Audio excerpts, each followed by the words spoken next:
오늘은 미국 중앙은행 자산은 어떻게 구성되어 있는지를 알아볼 겁니다. 이 흐름을 알게 된다면 중앙은행이 언제 금리 인상을 중단하고 금리를 인하할 수밖에 없는지를 알 수 있습니다. 즉, 긴축이나 완화 스탠스를 바꿀 수 있는지를 미리 알 수 있기 때문에 상당히 중요하다고 생각합니다. 지금 보이시는 바로 이 계좌가 실제 중앙은행이 보유하고 있는 자산을 요약한 내용입니다. 이것을 요약하면 세 가지로 나뉠 수 있습니다.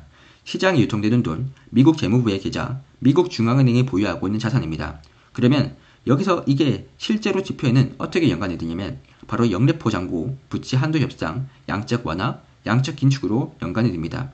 그러면 우리는 여기에 보이는 이러한 지표를 보고 지금 시장에 유동성이 부족한지 풍부한지를 충분히 파악할 수 있습니다. 만약 유동성이 부족하다는 시그널들이 보인다면 악재가 올 수 있기 때문에 미리 포트폴리오를 조정하면서 대비가 가능합니다. 그리고 실제로 이러한 악재가 터진다면 패드나 재무부에서 대응 전략을 세웁니다.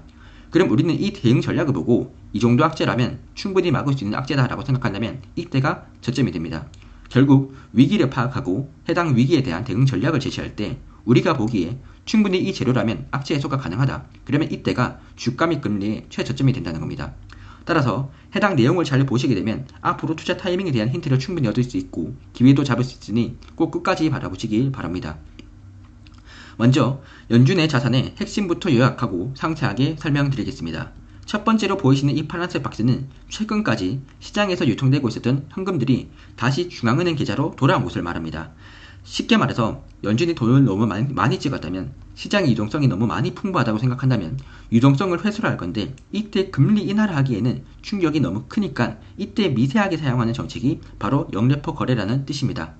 두 번째로 지금 보시는 이 빨간색 박스는 미국 재무부의 계좌라고 보시면 됩니다. 미국 정부도 군인이나 공무원들에게 월급을 줘야 됩니다. 그러기 위해서는 세금을 받아야겠죠. 이렇게 세금을 내면 바로 이 TG의 계좌로 돈이 쌓인다 라고 보시면 됩니다. 그리고 이렇게 쌓인 세금으로 공무원들에게 돈을 주는 것이죠.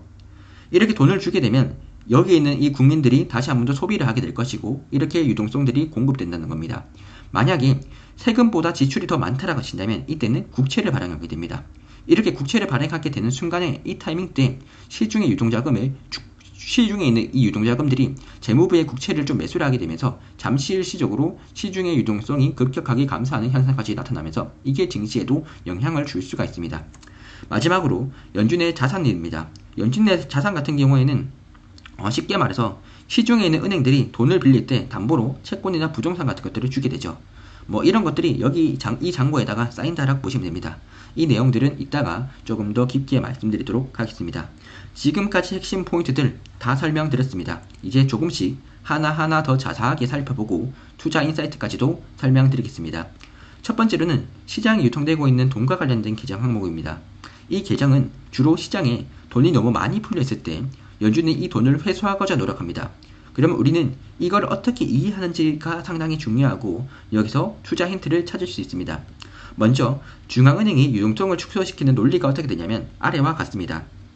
중앙은행이 시중은행들 보고 돈을 빌려달라고 요청합니다. 시중은행들이 중앙은행에게 돈을 빌려주게 되면 바로 시중은행들은 개인들에게 대출을 못해줍니다. 개인들이 대출을 못하면 다시 한 번 더 시중의 유동성들이 감소하게 되겠죠. 즉 일시적으로 유동성 긴축 역할을 하게 되는 겁니다. 시중은행이 중앙은행에게 만약에 돈을 빌려주게 되면 이때는 우리는 뭐라고 하냐면 영래포 거래라고 부르고 이 돈이 바로 영래포 잔고에 쌓입니다. 지금 보이시는 이런 흐름들을 잘 이해를 하고 있다면 지금부터 다시 한 번 더 조금 더 깊게 한번 설명드리겠습니다. 만약에 정상적인 흐름들은 어떻게 되고 있느냐, 원래는 시중은행이 중앙은행에게 돈을 빌려달라고 합니다. 이때 시중은행이랑 중앙은행이 이렇게 거래하는 이 금리를 뭐라고 하냐면 FFER이라고 합니다.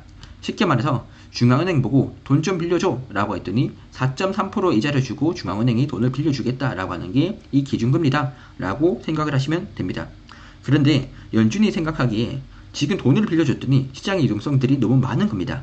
이때는 중앙은행이 다시 유동성을 회수하기 시작하죠. 그래서 중앙은행이 시중은행에게 다시 돈을 빌려줘 라고 하는 걸 뭐라고 하냐면 영래포 금리다, 이걸 RRP다 라고 생각을 하시면 됩니다.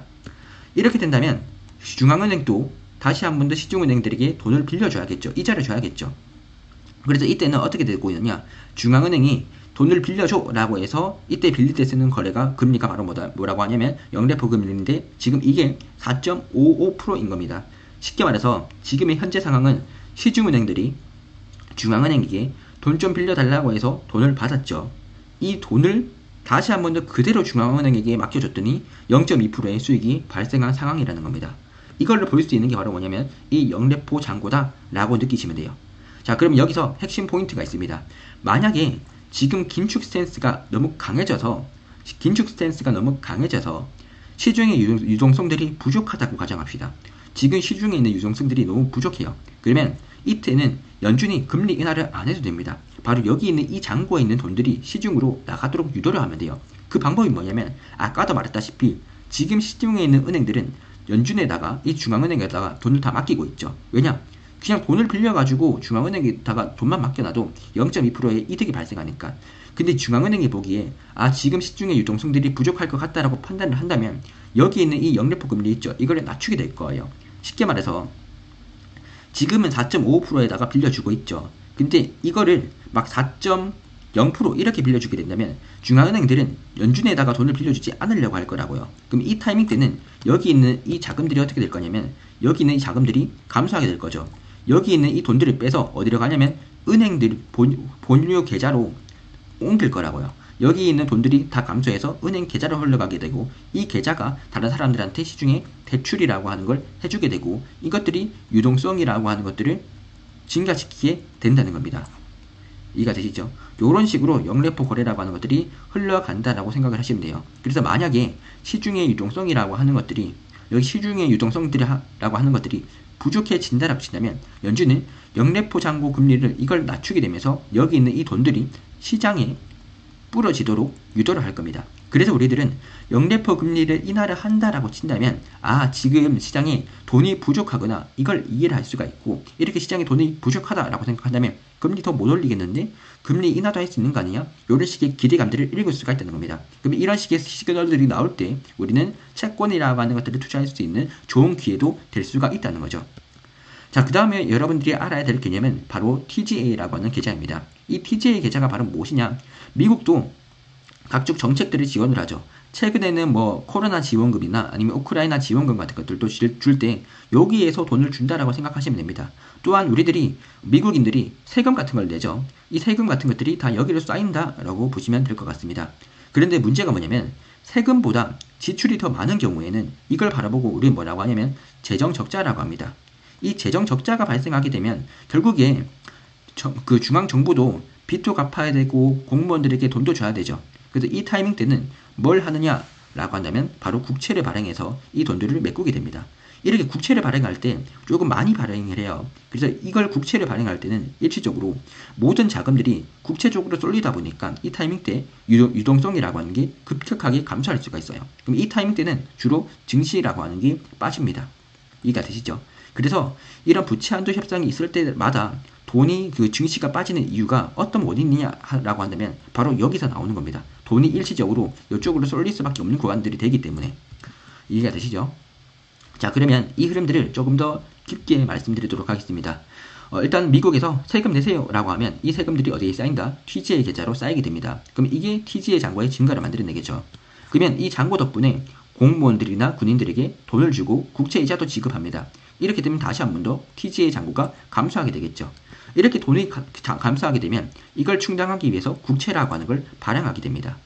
미국 재무부에서 우리 돈이 없으니까 국채 발행해달라고 요청을 하면 이게 승인이 나온다. 그러면 국채를 발행해서 시장에 판매하는 겁니다. 시중에 있는 자금들은 모두 다 국채를 매수하게 되고 이 타이밍 때 유동성 감소가 나타나게 되는 겁니다. 자, 이렇게 유동성은 일시적으로 나타났지만 결국에 돈이 충분히 쌓였습니다. 그럼 이 돈을 다시 한 번 더 뿌리게 되고 이게 소비로 이어지고 이게 유동성의 증가로 이어지게 되는 겁니다. 이런 상황이 발생을 한다라고 보시면 되고 그러면 우리는 이 과정에서 뭘 알 수가 있느냐라고 한다면 일단은 국채를 대량으로 발행할 때 발행 요청이 승인이 돼 이게 승인이 될 때 이 타이밍 때는 유동성 감소가 나타난다. 이 개념을 여러분들이 알고 있으면 상당히 도움이 될 거고 두 번째로는 이렇게 쌓인 돈들이 결국에 풀리게 된다면 다시 한 번 더 유동성이 증가한다. 이것도 알 수가 있습니다. 반면 이렇게 국채를 매수를 하면서 재무부에 돈이 쌓이는데 이 돈을 풀지 않는다. 그러면 이거는 재무부의 양적 긴축이다. 이런 식으로도 해석을 할 수가 있다는 겁니다. 자, 지금 상황에 대해서 여러분들이 그러면 좀 잘 이해를 하셔야 됩니다. 결국에 재무부 같은 경우에는 국채를 발행하면서 시중의 유동성들을 감소시키기도 하고 이렇게 재정정책을 뿌리면서 유동성이 증가시키기도 합니다. 그런데 지금 문제가 뭐냐면 미국 현재는 지금 GDP 100%까지 부채를 발행할 수 있습니다. 지금 같은 경우에는 97%까지 거의 다 찼습니다. 그래서 지금 문제가 되고 있죠. 미국 재무부에서는 지금 돈을 계속 뿌리고 있죠. 뭐 월급도 주고 이자도 주면서 계속 돈을 뿌리고 있다고요. 유동성이 계속 증가하죠. 이걸 얼마나 지금 뿌리고 있느냐? 대략적으로 1조 4천억 달러 정도가 유동성이 공급이 됐다라고 보시면 돼요. 그러면 이런 식으로 적자가 발생하고 있으니까 바로 국채라고 하는 걸 매수를 하면서 유동성들도 감소를 시키고 또 돈도 확보를 해야 되겠죠. 근데 문제가 뭐냐면 지금 이게 협상이 안 되고 있는 겁니다. 그러니까 지금 문제가 되고 있는 게 뭐냐? TG의 계좌에서는 재정 지출을 계속하면서 유동성을 증가해주고 있죠. 그런데 국채 발행이라고 하는 걸 안 되면서 유동성 축소가 안 되고 있는 겁니다. 즉 재무부는 지금 돈을 계속 풀어주고 있다라고 생각을 하시면 돼요. 자, 그럼 핵심은 이거죠. 패드에서는 양적 기축을 계속하고 있습니다. 그래서 유동성 축소를 지금 만들어내고 있는데 재무부에서는 지금 이게 우연찮게 유동성 증가 효과만 나타내고 있는 겁니다. 즉 두 개가 정부랑 그 중앙은행이랑 정부랑 지금 조금 합이 안 맞고 있다라고 생각을 하시면 돼요. 자, 이렇게 되게 된다면 결국에 시장의 유동성이라고 하는 것들이 쉽게 감소하지가 않고 있고 이렇게 되면 물가라고 하는 게 조금 더 높아질 수가 있겠죠. 자, 근데 만약에 여기서 부채 한도 협상이 성공을 한다면 어떤 일들이 나타날지도 우리가 잘 봐야 됩니다. 미국 재무부에서 국채를 발행하게 되고 이게 승인이 된다고 치자면 국채를 발행하게 될 겁니다. 패드도 양적 긴축을 하게 되겠죠. 그러면 이 상황에서 급격하게 유동성이 감소할 수가 있어요. 은행들이 그 유동성이 감소하게 된다면 개인들에게 돈을 빠르게 줘야 될 타이밍이 생기는데 만약에 이 돈들이 없어진다? 그러면 영래포 잔고에 있었던 돈들을 다시 한 번 더 해소를 하면서 은행들이 현금을 확보할 수가 있단 말이에요. 다시 한 번 더 유동성이라고 하는 게 만약에 이런 식으로 해가지고 유동성이 감소를 한다라고 쳐요. 그러면 은행들 입장에서 현금이라고 하는 것들을 확보를 해야겠죠. 이 현금을 확보하기 위해서 어떻게 한다? 은행들이 지금 어디다가 돈을 맡겨놨어요? 중앙은행에 영래포 잔고라고 하는 곳에다가 지금 돈을 맡겨놨잖아요. 여기 있는 이 돈들을 다시 한 번 더 회수를 한다는 거예요. 은행 자신의 현금으로. 이렇게 돈을 해소를 하기 때문에 이런 시그널들이 어떻게 나타날 거냐? 영래포 잔고가 감소한다는 시그널로 나타날 거라고요. 그럼 우리는 이 추세를 보고 얼마나 돈이 빠르게 감소하는지를 바라보고 지금 은행들이 지급준비금들이 얼마나 부족하구나 이런 것들까지도 부족을 생각을 할 수가 있고 이런 타이밍들을 계산을 한다면 언제쯤에서는 더 이상 금리를 올리면 안 되겠구나 이런 것까지도 파악을 해볼 수가 있다고요. 아시겠죠? 이걸 이해를 했다면 충분히 여러분들 많은 걸 이해를 하셨습니다. 마지막으로는 지금 연준이 어떻게 양적 긴축, 양적 완화를 하는지까지 여러분들이 이해를 하시면 좋을 것 같아요. 양적 완화 같은 경우에는 쉽게 말해서 이런 겁니다. 시장에 있는 은행들이 돈이 부족합니다. 돈이 부족하면 돈 좀 빌려달라고 하겠죠. 근데 아무도 안 빌려주죠. 그러면 이 타이밍 때 미국 채권 같은 것들을 파는 겁니다. 쉽게 말해서 나 돈이 너무 급한데 아무도 나한테 돈을 안 빌려주니까 이 채권이라도 팔게, 아니 담보로 돈을 빌려줘 라고 한다면 아무도 이걸 안 사준다. 그러면 그때는 중앙은행이 나서가지고 해당 국채를 매수하거나 이걸 담보로 돈을 빌려주는 겁니다. 이렇게 연준이 이런 식의 자산들을 매수를 하거나 또는 이걸 담보로 돈을 빌려주게 되면 이 자산들이 여기에 쌓이게 됩니다. 이해가 되시죠? 다시 한 번 더 이것도 좀 중요한 개념이긴 한데 시장에 있는 일반적인 은행들이 있을 거예요. 이 은행들이 돈을 달라고 해요. 이 현금을 달라고 한단 말이에요. 이 현금을 달라고 하고 담보로 뭘 주냐면 어쨌든 자산을 준다고요. 이 자산을 이렇게 주게 되면 이 자산이 여기다가 쌓인다라고 보시면 되는 거라고요. 아시겠죠? 자, 근데 반대로 이런 경우도 있겠죠. 이렇게 된다고 친다면 결국에 현금들을 많이 주게 되는 거니까 자산이 쌓이는 만큼 이 자산이 이렇게 쌓이는 만큼 연중앙은행이 여기다가 현금을 주게 되는 거니까 시중은행들에게 현금을 주게 되는 거니까 시중에 있는 은행은 이 현금을 바탕으로 개미들에게 또 대출을 해주기도 하고 이렇게 수익을 낸단 말이에요. 이렇게 된다라고 친다면 유동성이라고 하는 게 공급이 되겠죠. 자, 근데 양적 긴축이라고 하는 것들도 있습니다. 쉽게 말해서 뭐냐면 여기 있는 이 자산들을 다시 시장에다가 판다는 거죠. 쉽게 말해서 이렇게 보시면 됩니다. 연준에서 한 500억이라고 하는 자산을 가지고 있다고 칩시다. 이 자산들을 다시 한 번 더 시장에다가 매도를 한다고 치는 거죠. 나한테 지금 500억이라고 하는 자산이 있는데 이거 시장에다가 갖다 팔게 라고 하는 겁니다. 그러면 시장에 있는 사람들 중에서 현금을 가지고 있는 사람들이 이거 보고 상당히 좋은 것 같은데 하면서 이 현금으로 이걸 사주는 거예요. 그럼 시장에 있는 현금들은 줄어들게 될 거고 여기 있는 자산들 같은 경우에는 저기 그 개미들한테 가겠죠. 자, 근데 이렇게 현금 줄어든 걸 바탕으로 해가지고 중앙은행이 이 돈을 풀어주면 상관이 없는데 이렇게 받은 현금을 사용하지 않고 그대로 중앙은행이 가지고 있단 말입니다. 아시겠나요? 그럼 이렇게 된다면 어떤 문제가 발생하느냐? 시중에 있는 은행, 여기 있는 시중에 있는 많은 현금들이 있을 거 아니에요. 현금들이. 많은 현금들이 중앙은행의 자산들만 살려고 다들 몰려듭니다. 아시겠죠? 시중에 있는 모든 현금들이 중앙은행에 있는 자산들을 살려고 모두 다 들어오게 돼요. 그러면 중앙은행은 이렇게 현금을 받아가지고 밖에다가 뿌리지 않는 거죠. 그러면 시중에는 현금이 사라지고 이런 식으로 자산만 남게 된다고요. 자산이 뭐냐? 그냥 국채라고 하고 있는 이 종이 쪼가리만 시중 사람들한테 남게 된다고요. 이런 식으로 이렇게 되면 어떻게 되냐면 이 중앙은행이 여기 있는 이 자산들을 판다라고 했었죠. 그럼 여기 있는 이 잔고가 감소하게 될 거예요. 그래서 이게 감소한다는 이 뜻이 뭐냐면 이 자산 계정이 감소하네. 그럼 이걸 보고 우리는 금리 인상 효과가 나타난다. 이렇게 말하는 겁니다. 이해되시죠? 자, 그래서 여기 있는 이 자산이 만약에 증가를 한다는 뜻이 뭐냐면 연준이 다른 사람들의 자산들을 사주고 돈을 뿌려주고 있구나 이렇게 해석을 하면 되고, 여기 있는 이 자산이 감소한다는 뜻은 뭐냐면 연준이 가지고 있는 돈들을 밖에다가 팔고 있구나, 그렇게 해서 현금을 모아 좀 활수를 하고 있구나 이렇게 해석을 하시면 되는 거예요. 뭐 이 내용 같은 경우에는 뭐 여기다가 대충 적어놨으니까 뭐 대략적으로 이런 식으로 체크를 하시면 될 것 같고, 그럼 여기 보이시는 이 초록색 이건 뭐냐? 이 초록색 같은 경우는 뭐냐? 아까 제가 지급준비금이라고 했던 거 기억나시나요? 지급준비금이라고 하는 게 뭐냐면 쉽게 말해서 이런 겁니다. 은행이 개미들로부터 10만원을 받았다고 쳐요.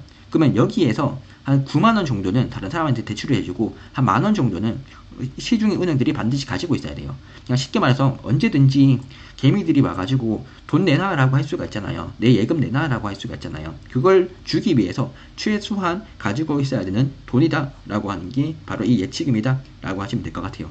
그래서 나중에 어떤 일들이 발생할 수가 있냐면 이 예수금이 갑자기 줄어든다, 이건 예수금이 빠르게 줄어드는 시그널들이 보이면 이거는 위기가 될 수 있거든요. 이거는 상당히 중요한 거예요. 예수금이 빠르게 감소한다는 게 보인다라고 치냐면 이거는 금융 리스크로 터질 수 있기 때문에 이게 많이 하락하는 모습들이 보인다. 그럼 우리는 이걸 보고 어느 정도 이거는 좀 위험한 것 같은데 이런 것들을 파악해 볼 수가 있다는 거예요. 그럼 우리들은 잘 생각해 봐야겠죠. 우리는 오직 이것만 볼 거냐, 이 자산만 볼 거냐? 아니죠. 이 자산에다가 쌓이게 만들 수 있는 지표가 하나 더 있죠. 아까 뭐라고 했었어요? 이 자산에다가 쌓이게 하는 거, 바로 아까 봤었던 이 영래포 잔고, 여기에 있던 이 잔고 있죠. 여기에 있던 이 돈들이 어디로 갈 거냐면 아까 금방 봤던 이 초록색 잔고, 그 예치금으로 갈 수가 있단 말이에요. 이 돈들이 언제든지 예치금으로 갈 수 있기 때문에 이 잔고가 하락하는 거랑 이 예치금도 하락하는 거랑 같이 봐야 되는 거예요. 아시겠죠? 그리고 이런 개념에 대해서 여러분들이 좀 이해를 하고 있으면 좀 도움이 되지 않을까 싶습니다. 그러면 지금까지 이 배운 내용을 바탕으로 해가지고 실전으로 좀 투자를 해본다라고 치면 어떻게 될 거냐? 여기 있는 이 첫 번째, 여기 보시는 이 파란색 선 있죠? 이건 뭐라고 하냐면 시장에 유통되고 있는 돈이라고 했습니다. 여기 있는 이 잔고가 내려간다, 이 잔고가 줄어든다라고 한다는 뜻, 또는 영래포 금리가 뭐 낮아진다라고 한다면 시중의 유동성들이 부족해질 수 있구나, 금융 리스크 터질 수 있겠네, 주식 같은 경우에는 조금 애매한 거 아닌가, 이렇게 볼 수가 있고, 지금 이런 식의 흐름들이 나타난다고 친다면 금리 인상 못하겠네, 그러면 이거 채권 매수해야 되는 거 아닌가, 이렇게 볼 수가 있다고요. 그다음 TGA 계좌 같은 경우에는 어떻게 볼 수가 있냐면 TGA 계좌 같은 경우에는 지금까지는 왜 자꾸 이게 TGA 계좌가 뭐 돈을 풀어주고 있나 이런 말들이 나왔냐면 지금은 국채라고 하는 것들을 발행을 못하고 있잖아요. 근데 만약에 국채 발행이 성공을 한다라고 치냐면 TGA에서 돈 내놔라고 하면서 시중의 유동성들이 확 회수할 수 있겠죠. 그래서 이 타이밍 때 부채 한도 협상이 되는 타이밍 때 증시라고 하는 게 흔들릴 수 있다는 겁니다. 그럼 우리는 부채 한도 협상이 하반기쯤 될 것 같은데 하반기가 되면 증시가 안 좋아지나? 그러면 포트폴리오를 조금 더 조절할까? 이런 것들까지도 예상을 해볼 수가 있다는 거예요. 그리고 생각보다 이 규모가 너무 크다라고 친다면 충격이 더 심할 수도 있겠고, 이 과정에서 유동성들이 빠르게 감소하는 그런 식의 문제점까지 될 수가 있겠죠. 뭐 나중에는 이것들이 중앙은행이 만약에 유동성을 공급 못할 때는 막 재무부가 양적 완화나 양적 긴축도 가능하게 될 수도 있어요. 근데 이거는 그냥 가설이 부리고, 어찌 보면 그냥 이런 타이밍을 통해 가지고 TGA가 미국에 있는 재무부가 언제쯤에 좀 부채 한도 협상을 하는지 이런 이슈에 따라 가지고 증시가 흔들릴 수도 하락할 수도 있다. 다만 이거는 일시적일 가능성들이 조금 더 높겠죠. 마지막으로 이 연방은행이 보유하고 있는 자산 같은 경우에는 이걸 통해 가지고 뭐 유동성을 공급시키기도 하고 유동성을 긴축시키기도 한다. 이 정도로 여러분들이 이해를 하시면 될 것 같습니다. 오늘 내용 사실 설명드리려면 한 1시간 넘게도 설명드릴 수 있는데 최대한 간략하게 해서 말씀드려봤습니다.